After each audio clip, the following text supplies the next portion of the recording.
Ui, 15 de maig, celebrem com cada any el Dia Internacional de les Famílies.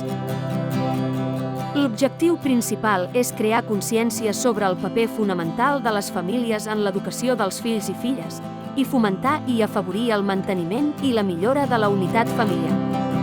Per això, hem de reflexionar sobre com afecten els processos socials, econòmics i demogràfics a la població en general. Aquest dia representa una data emblemàtica per a ressaltar el valor de la família a nivell mundial.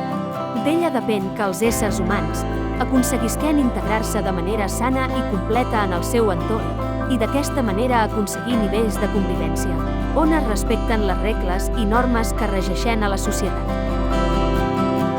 Des de l'àrea de prevenció familiar del Servei d'Addiccions de l'Ajuntament de València, secundem, assessorem i informem les famílies en el desenvolupament de la personalitat i la transmissió d'actituds i valors positius als seus fills i filles.